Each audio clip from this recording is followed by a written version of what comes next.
Olá, amigos queridos da Igreja Batista da Freguesia, também os amigos que nos assistem nesta oração e ação, são todos muito bem-vindos. Hoje é quarta-feira, é o dia em que nós trazemos o estudo bíblico e nós estamos estudando o Evangelho de João, passo a passo, trecho a trecho.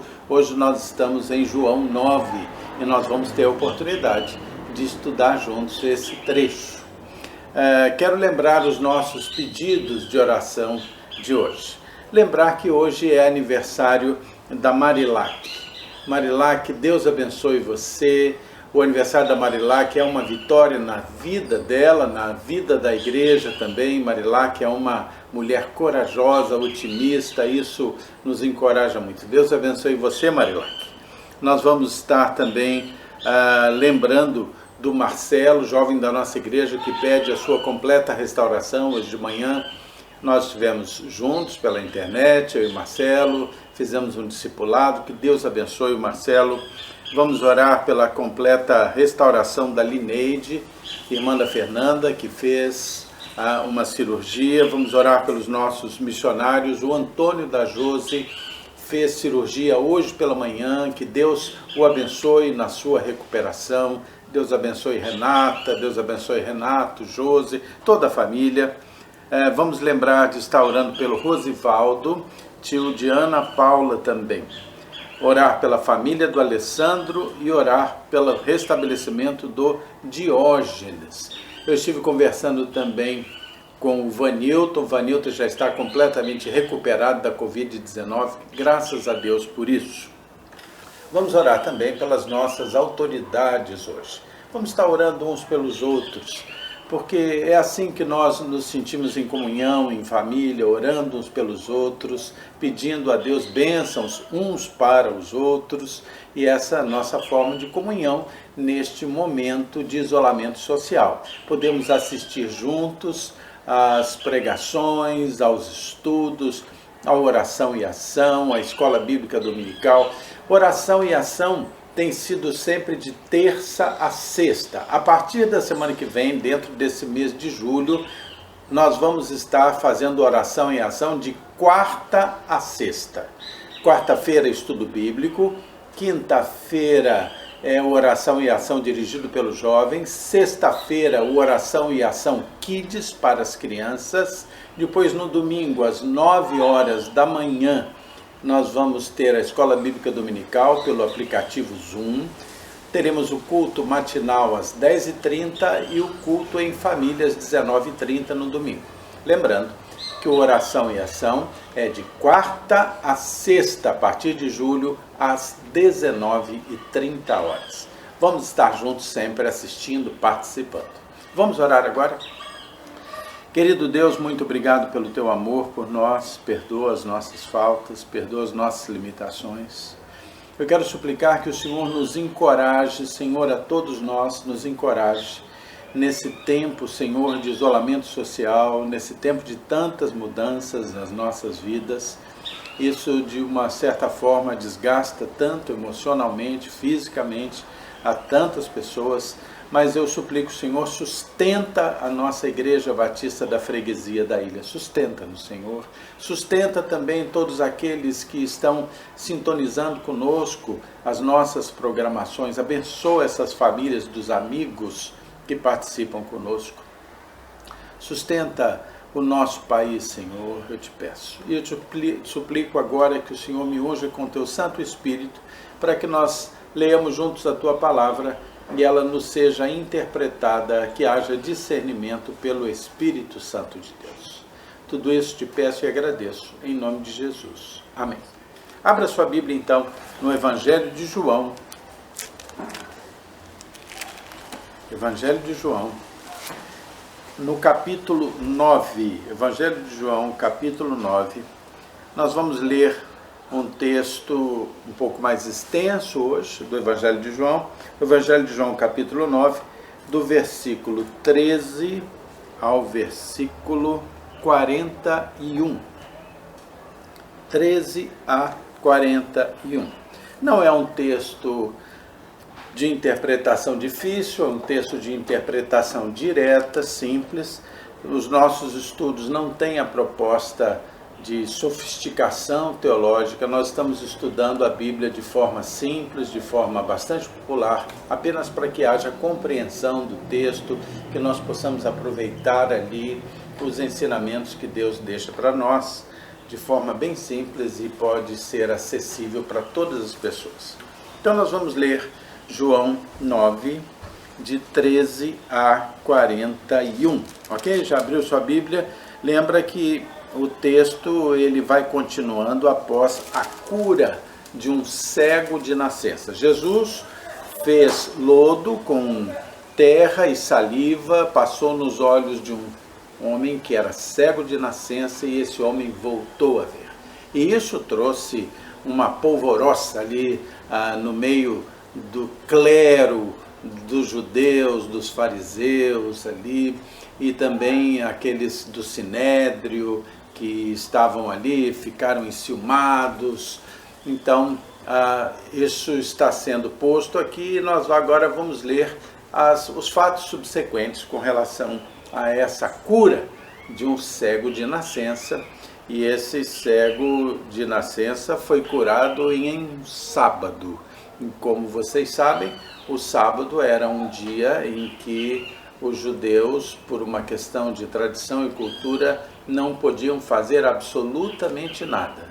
Não faziam nenhum tipo de trabalho, era o dia do descanso obrigatório. Então isso tudo traz um certo conflito de ideias e de interesses aí.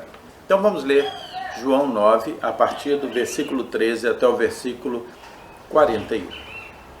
Levaram, pois, aos fariseus aquele que antes fora cego, e era sábado, o dia em que Jesus fez o lodo e lhe abriu os olhos.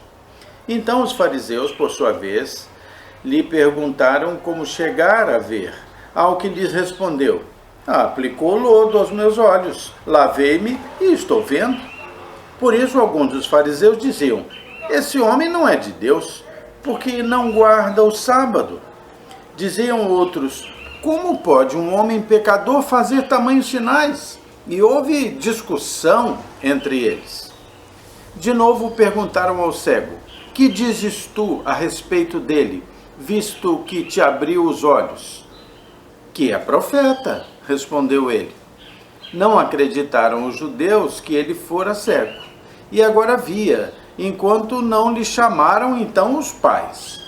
E interrogaram os pais: é este o vosso filho, de quem dizeis que nasceu cego? Como, pois, vê agora? Então, os pais responderam: sabemos que é. Este é o nosso filho que nasceu cego. Mas não sabemos como vê agora, ou quem lhe abriu os olhos, também não sabemos. Perguntai a ele, idade tem, falará de si mesmo. Isso disseram seus pais porque estavam com medo dos judeus, pois estes já haviam assentado que se alguém confessasse ser Jesus o Cristo, fosse este expulso da sinagoga. Por isso é que disseram os pais: ele idade tem, interrogai-o. Então chamaram pela segunda vez o homem que fora cego e lhe disseram: dá glória a Deus, nós sabemos que este homem é pecador. E ele retrucou: se é pecador, eu não sei. Uma coisa eu sei, eu era cego e agora vejo. Perguntaram-lhe, pois, que te fez ele? Como te abriu os olhos? E ele lhes respondeu: já vou-lo disse, e não atendestes. Por que quereis ouvir outra vez? Porventura quereis vós também tornar-se seus discípulos? Então eles o injuriaram e lhe disseram: discípulo dele és tu, mas nós somos discípulos de Moisés. Sabemos que Deus falou a Moisés, mas este nem sabemos de onde é. Respondeu-lhes o homem: nisto é de estranhar que vós não saibais de onde ele é, e contudo me abriu os olhos.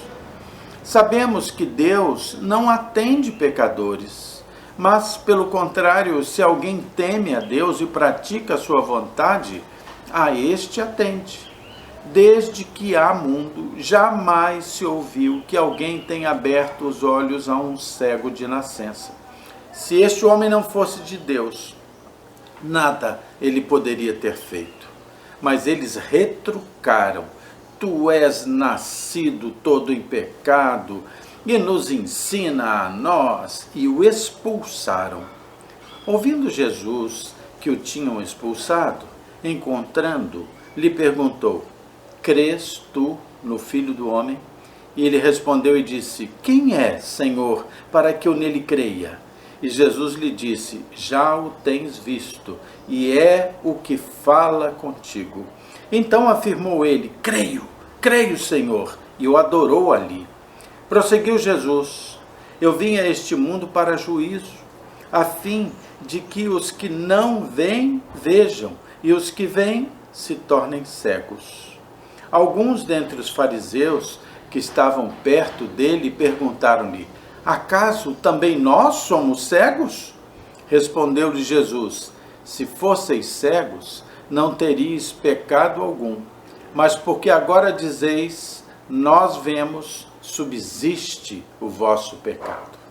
Muito bem, um texto tão bonito, um texto tão representativo, e eu vou apenas destacar para vocês alguns pontos desse texto que podem trazer alguma dúvida e nós poderemos pensar sobre eles. Primeiro vamos até o versículo 16, aí de João 9. Diz assim: por isso alguns dos fariseus diziam: esse homem não é de Deus, porque não guarda o sábado. Diziam outros: como pode um homem pecador fazer tamanhos sinais? E houve discussão entre eles. Aqueles homens que eram, vamos dizer assim, do clero judaico e eram conhecedores do Velho Testamento, conheciam as Escrituras, eles estavam muito mais preocupados com as tradições religiosas do que propriamente com o feito de Jesus, com a cura daquele cego de nascença. É interessante que às vezes ficamos tão apegados a questões religiosas que passamos a confundir o rito religioso com a própria fé. Confundimos o rito religioso com a presença ou não de Deus naquilo ou naquele lugar. Era o que estava acontecendo ali.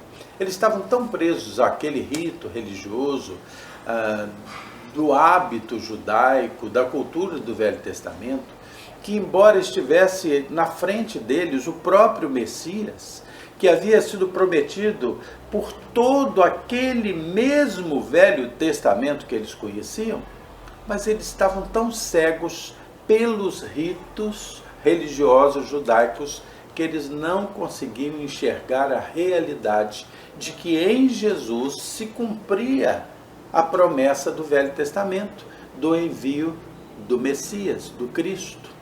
Então é interessante, nós temos que tomar muito cuidado para que a nossa religiosidade não nos encubra os olhos, de forma que nós não enxerguemos a Cristo. Cristo está muito além da religiosidade. Se a religiosidade for a nossa grande meta, nós estaremos fazendo da religiosidade um ídolo. Então, a religião corre o risco de se tornar idolatria. Aqueles homens estavam mais apegados aos hábitos do sábado do que sensíveis ao milagre de Jesus. Mais do que o milagre de curar aquele cego, o milagre do envio do Messias prometido desde os tempos remotos do Velho Testamento.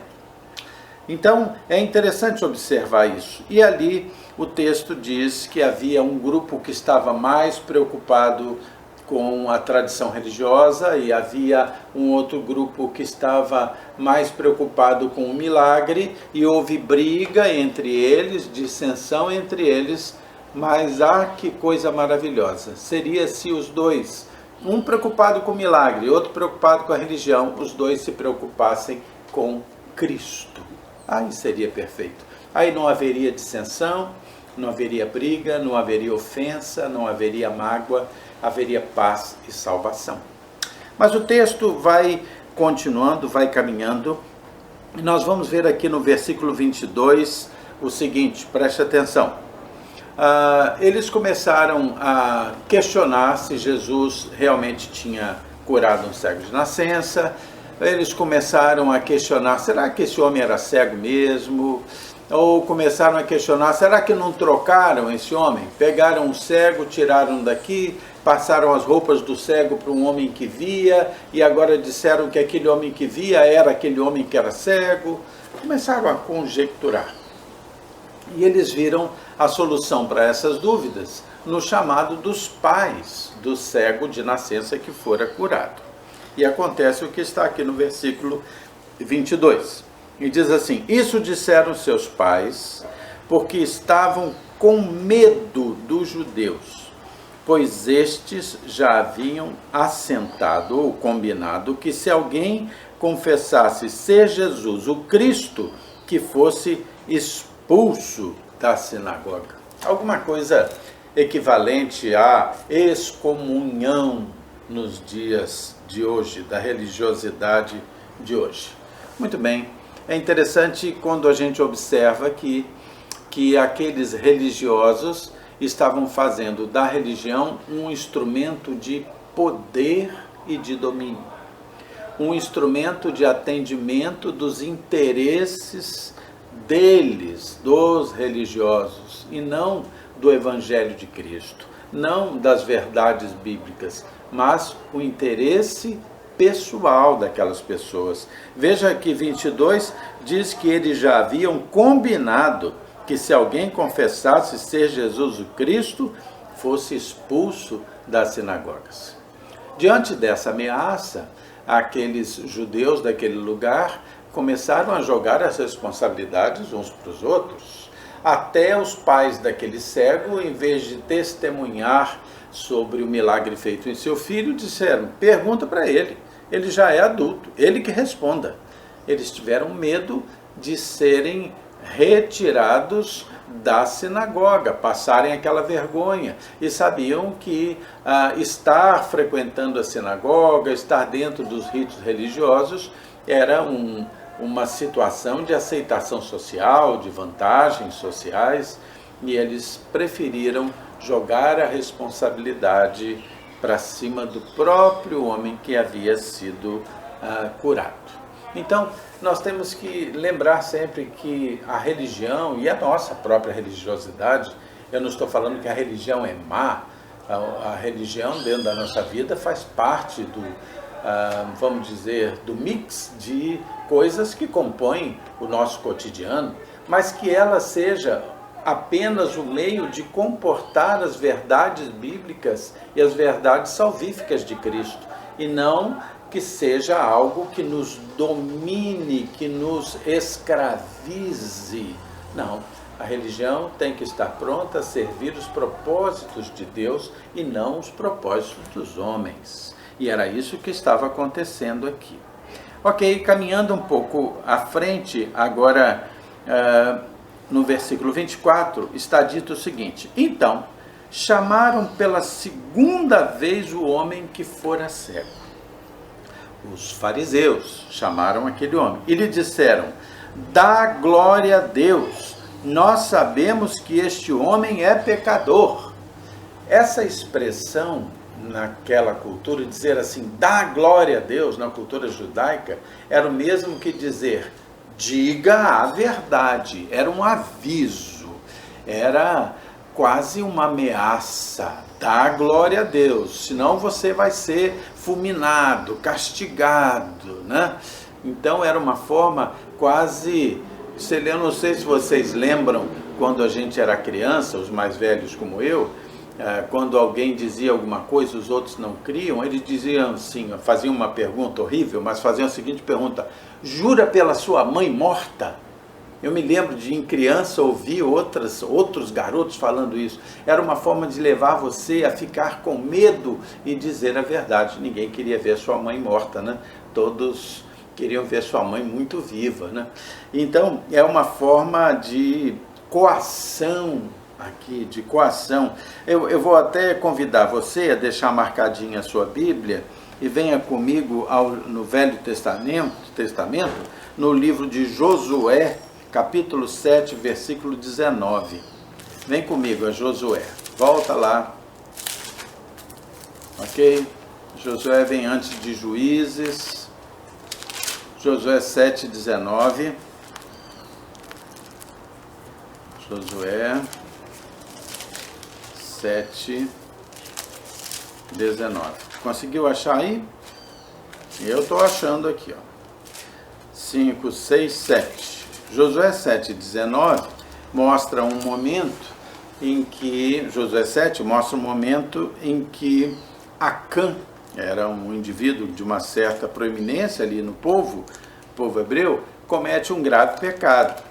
E as autoridades do povo queriam que ele dissesse a verdade. Olha como está posto aqui em Josué 7, 19.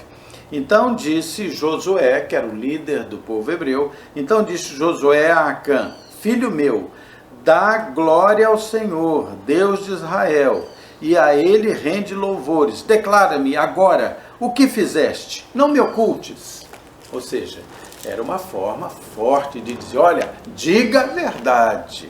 Então, eles estão agora voltando aqui para João, voltando para João 9, voltando lá para o texto que nós estamos apreciando, João 9, 24, ele está dizendo, então chamaram pela segunda vez o homem que fora cego e lhe disseram, dá glória a Deus, nós sabemos que este homem é pecador. Na realidade, eles queriam que aquele cego agora, que via agora, que tinha os olhos abertos, que ele desdissesse o testemunho que havia concedido até agora a respeito de Jesus, dizendo que Jesus realmente o havia curado, que Jesus era profeta, era maravilhoso, e eles estavam forçando aquele cego, ex-cego, a mudar o seu testemunho e desmentir aquilo, desmentir Jesus. Ok, o texto vai caminhando, e agora no versículo 27 diz o seguinte, e ele, então o cego, respondeu, depois de muito pressionado por aqueles fariseus, e ele lhes respondeu, eu já vos disse, e não atendestes, por que quereis ouvir outra vez? Ou seja, por que querem que eu mude o meu testemunho? Por que tanta questão? E aí ele diz uma frase assim, bem sarcástica, né? Porventura quereis vós também tornar-vos seus discípulos? Olha, já que vocês falam tanto nesse Jesus, já que vocês insistem tanto, eu estou achando que vocês querem ser discípulos dele, né? E isso provoca a ira daqueles líderes religiosos. 28, então o injuriaram, ou seja, o feriram, e lhe disseram, discípulo dele és tu, mas nós somos discípulos de Moisés. Então, eles desmereceram Jesus, no versículo 29, sabemos que Deus falou a Moisés, se referindo ao fato de que Deus deu a Moisés os 10 mandamentos e dirigiu Moisés durante a travessia do deserto, e aí diz assim, mas este, se referindo a Jesus, nem sabemos de onde é.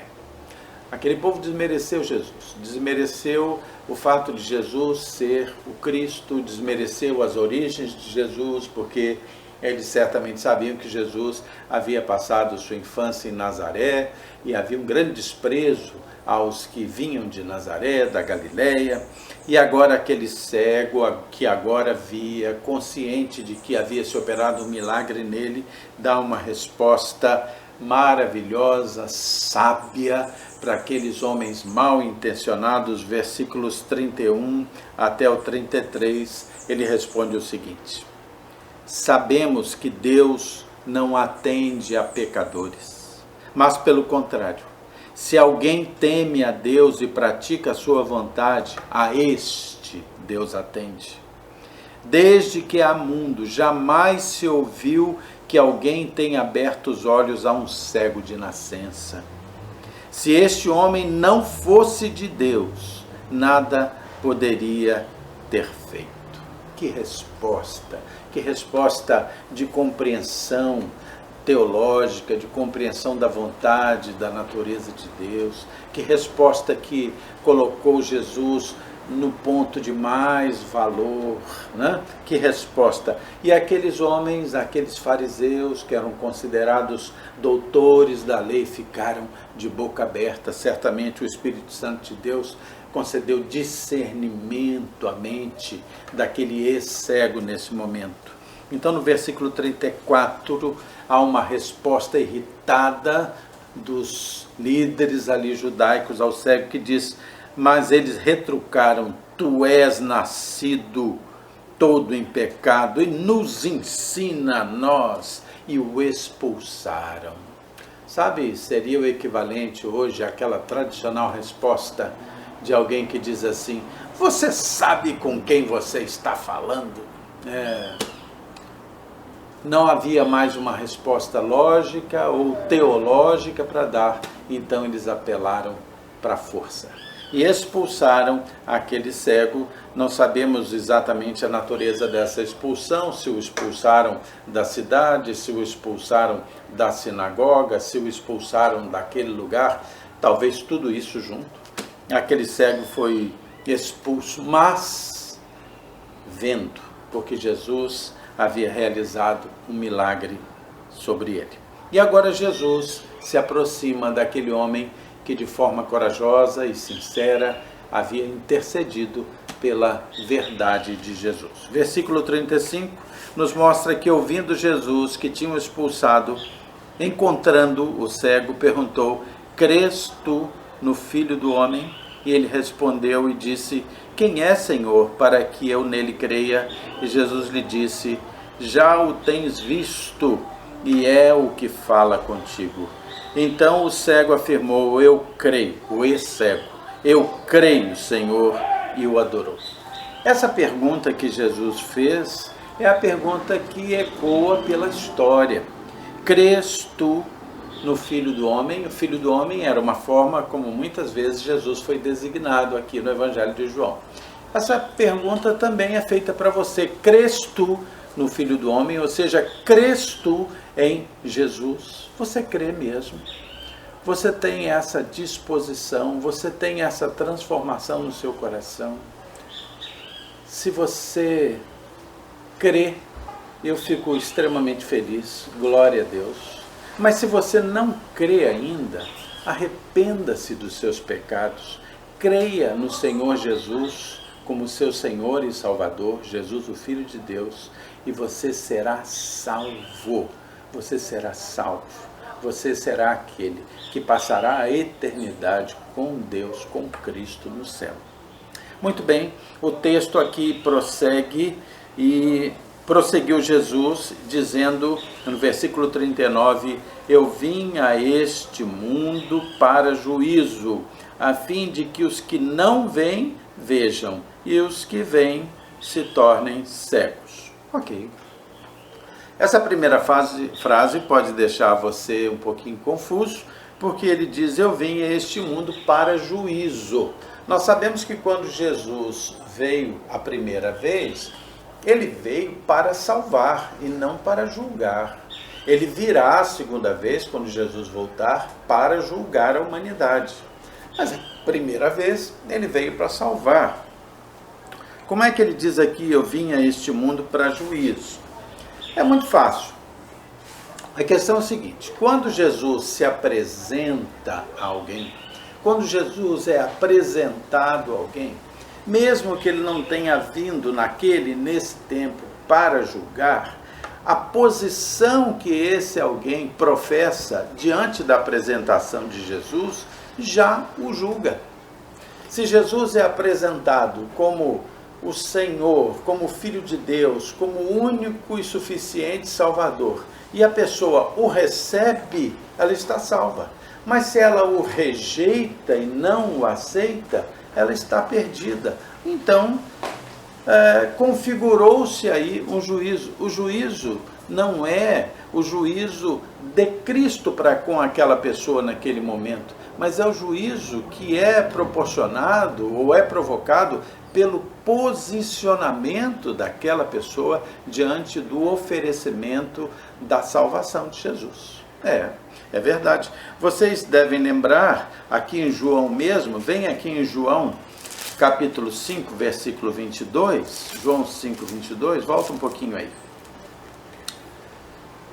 Veja lá o que está em João 5, 22, diz assim: e o Pai a ninguém julga, mas ao Filho confiou todo o julgamento.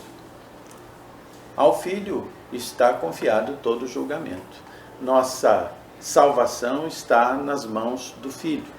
E está franqueada essa salvação. Crê no Senhor Jesus Cristo e será salvo tu e a tua casa. Esse texto agora caminha para o fim, versículos 40 e 41. Alguns dentre os fariseus que estavam perto dele, então Jesus estava ali falando com aquele cego, mas havia alguns fariseus ali perto e ouviram o que Jesus dizia. Então perguntaram a ele: acaso também nós somos cegos? Desafiando Jesus: e por acaso nós somos cegos? E aí Jesus respondeu: se fosseis cegos, não teríeis pecado algum. Mas porque agora dizeis, nós vemos, subsiste o vosso pecado. Diante da ignorância, se eles fossem completos ignorantes da vontade da palavra de Deus, que estava disponível ali no Velho Testamento, e estava disponível também em toda a revelação que o próprio Jesus está fazendo diante deles, se eles não tivessem tudo isso, a sua ignorância podia trazer uma maior tolerância da parte do Pai, da parte de Cristo. Olha, eles são tão ignorantes, vamos ter misericórdia deles. Mas como eles eram sabedores das Escrituras, como eles estavam ouvindo o próprio Jesus falando, eles estavam recusando Jesus para a sua própria condenação. No tempo da ignorância, o Senhor certamente tem uma dose maior de tolerância conosco. Mas se, como pessoas que conhecem a Bíblia, como pessoas que estão esclarecidas sobre as verdades bíblicas, pessoas que estejam esclarecidas sobre o oferecimento da graça, crê no Senhor Jesus Cristo e serão salvos tu e a tua família. Se sabemos de tudo isso, que Jesus morreu na cruz por nós, pelos nossos pecados, então a nossa responsabilidade é extremamente maior. O texto termina nesse versículo 41 e nós vamos no próximo texto, na próxima quarta-feira, estar estudando um dos textos mais lindos do Evangelho de João, é o João capítulo 10, versículos 1 a 18, que vai estar falando no Jesus, o bom pastor. Lembra do Salmo 23? O Senhor é meu pastor e nada me faltará. Vamos ver Jesus, o bom pastor, na próxima semana. Vamos agora orar, vamos agradecer a Deus e vamos pedir a Deus por todas essas manifestações aqui dos irmãos, trazendo pedidos, trazendo gratidão, e podem mandar os pedidos e nós vamos estar sempre orando por todos vocês. Amanhã, quinta-feira, oração e ação dirigido pela juventude. Certamente vai ser muito bom. Que Deus abençoe vocês. Vamos orar? Deus de amor, muito obrigado pelas suas bênçãos, perdoa as nossas falhas, Senhor, que são tantas. Eu quero suplicar que o Senhor abençoe estes pedidos que aqui foram feitos, e na medida da tua sabedoria perfeita, da tua misericórdia e graça, eu suplico que o Senhor atenda esses pedidos. Abençoa os que estão doentes, os que estão em recuperação, operados. Abençoa aqueles que vivem alguma questão, algum problema na sua família. Pai, eu suplico que o Senhor nos dê sabedoria para que não saia da nossa boca nenhuma palavra que vá ferir os nossos amados, os nossos irmãos. Tem misericórdia, Senhor, das nossas falhas, Senhor, das nossas fragilidades, e fortalece-nos, Senhor, eu te peço. Recebe também as gratidões, Senhor, aqueles que agradecem pela vida, que agradecem pela recuperação, pelas bênçãos.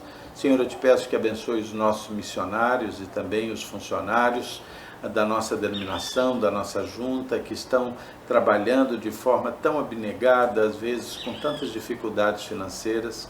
Abençoa o nosso povo para que seja despertado, Senhor, no meio do teu povo, a fidelidade, Senhor, tão importante neste momento e em todos os outros, com relação aos dízimos e às ofertas, e abençoa aqueles, Senhor, que são fiéis, permanecem fiéis. Senhor Deus, abençoa, eu te peço, aqueles que são mais vulneráveis na sociedade. Eu suplico a tua proteção para todos nós. Peço ainda, Senhor, que o Senhor abençoe os líderes da nossa nação, os nossos dirigentes. Dá sabedoria, coragem, Senhor, decisão, sustentação. Que essa sabedoria venha do alto para que tomem as decisões corretas, Senhor.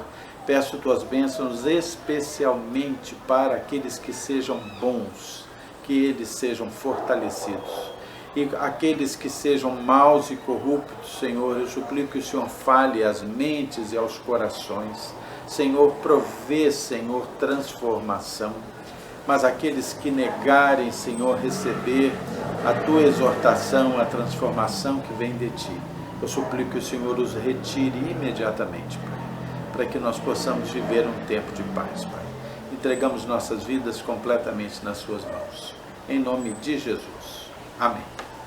Queridos, Deus abençoe vocês, que vocês tenham uma noite pacífica, uma noite maravilhosa, que haja repouso e paz na sua casa, e nós estaremos juntos amanhã às 19h30 no Oração e Ação. Deus abençoe você. Até lá.